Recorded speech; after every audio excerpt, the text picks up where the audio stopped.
Hey everyone, this is Brian here from Massey's Main Entertainment. We're coming here with a series we like to call "Was This Album Really That Awful?"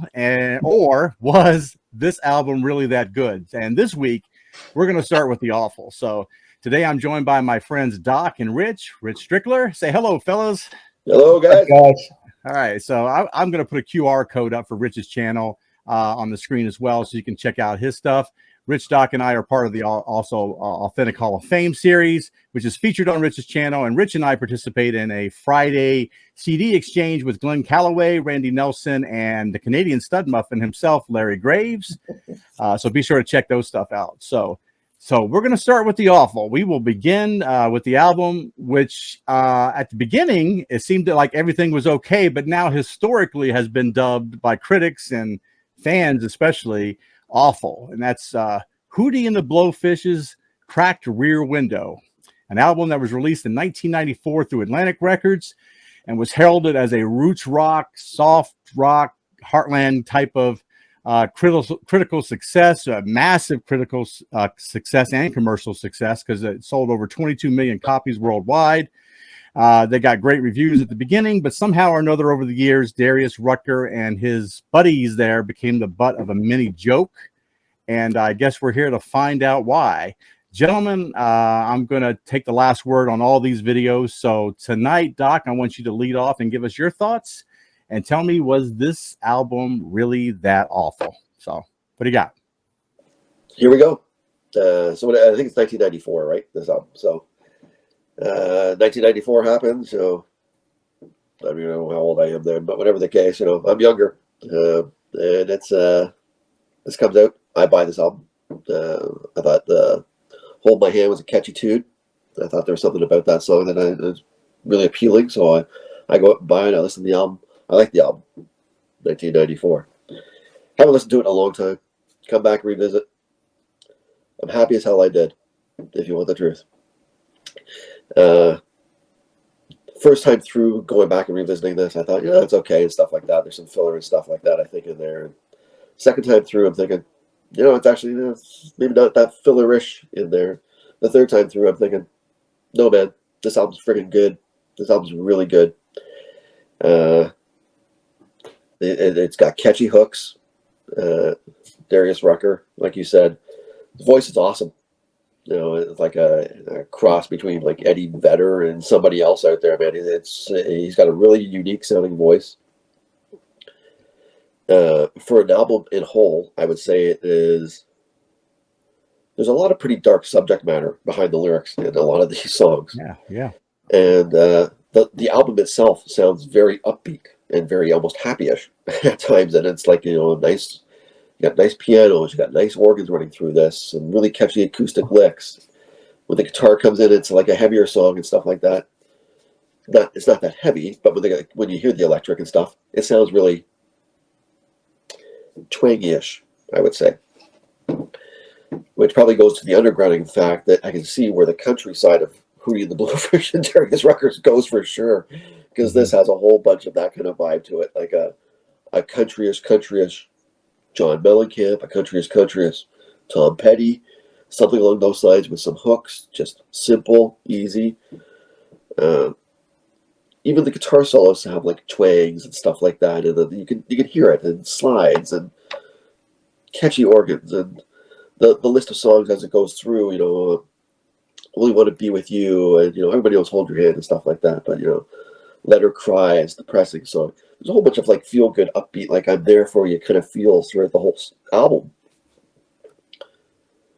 The album's a really good listen, man. I think it's. I'm happy I went back and revisited it, listened to it. I think it sounds awesome. I think there is no filler. I'm giving this like an 8.5, man, on a re-go. This is a really, really, really good album, if you ask me. Wow, not that awful then, huh? Great. No, definitely not. 8.5. Rich, what do you think about that? Well, I agree to an extent. I love I love his voice, first of all. Darius Rucker's voice, very soulful. He's got a pleasant voice. It works with the material they're doing. The hooks, undeniable. It's catchy pop. alternative pop, whatever you want to call it, with a country twang. I agree with all that stuff he said. And it came along at a time when grunge was the thing. So this was something at the time in 1994. I'm already 37 years old. I don't really like grunge. I don't like metal. I don't like a lot of the things that were going on in rock music. So I was looking for something alternative, and this happened to be it at that time. A soft rock, pleasant to the ear kind of vibe. So I liked the album when I first heard it, but it's not one that I return to often over the years. I sort of put it on the back burner, and for this project, I listened to it again, and I agree with Doc. It's better than you think. It flows really well. I was surprised at how much dark subject matter there were on the back end of it. Really, yeah. Talking about loss and addiction with his father leaving the home and his mother's death and things like that. To me, there's only one song I don't like on the whole album, and that's number 7, Drowning. Kind of muddled musically for me. It just didn't work. I didn't like the rhythm of the song. But all the other 11 songs, there's something to be said for one way or another. The best song on the album is Hold My Hand. I love that song. I think it works well. I know it was a big hit. It's got the sing-along chorus. The guitar solo's decent. The harmonies through the roof. Overall, it's an easy listening. It's 47 minutes, 12 songs. And I'm going to give this a 7.25, which is that's really high for you, Rich. Yeah, it's a good score for me because I am a tough grader, and I think it works well. I'm glad I listened to it again. It was a good one to start with for us on this project. Wow. Oh, I agree with both your guys' points. I listened to it right after I chose this album for us. I sat down and listened to the whole album with headphones on. And I was like, wow. I said, I don't think I've ever really listened to the whole album. And I thought, wow, this album's actually pretty decent. And the tunes that I knew, the 4 tracks that I knew there that were released as singles, I'm going, well, yeah, wow, it was really nice to revisit these albums again. And Time is like my favorite song by Hootie and the Blowfish. I think it's a really well-written song. Yeah. And I didn't mind the song. I mean, musically, you're right, Rich. The song Drowning didn't fit together well as a musical piece, but I think the subject matter was really interesting. It's the first time I think he's ever addressed racism. Yeah. And I guess maybe, because those aren't commercially strong things to release when you're releasing an album like Cracked Rear View. So I think that song got kind of drowned out. Here's where I kind of ran into it a little bit and I stopped. So I listened to it the second time and I still liked it, but not as much. And I think it's because now that thought of overkill that I experienced in the 90s with some music, where it just got, the more I listened to it, I got tired of it. I didn't want that to happen again. So I only listened to it twice because but I'm telling you, if I'd have kept listening to it, I think maybe my score would have kept going down because I just feel like that's what happens is that commercial radio kills a lot of bands for a lot of people. But I gave it, after the second listen, I said, it's not that bad. I gave it a 7.75. Okay. So I thought this album was a lot stronger than what we've kind of like crapped on it for over the last 20 some years. Yeah, almost 30 years, really. Right. So I gave it a 7.75. I thought it was really good. So I think it's kind of cool. I think the consensus between all 3 of us, it really wasn't that awful of an album. No, I don't think at all. I mean, and it holds up. Like I said, it's not one that I ever re-listened to. It sort of sat on my shelf for a while, and and I think getting another fresh listen really helped my opinion of it. So if I would listen to it, if I was continually having to listen to it or even hear it on the radio, I might not have thought the same. But it's been a while since I've listened to these songs. Yeah, and I had a different feeling actually, Brian. Sorry, I was going to say no. The more I listened to it, the more I liked it.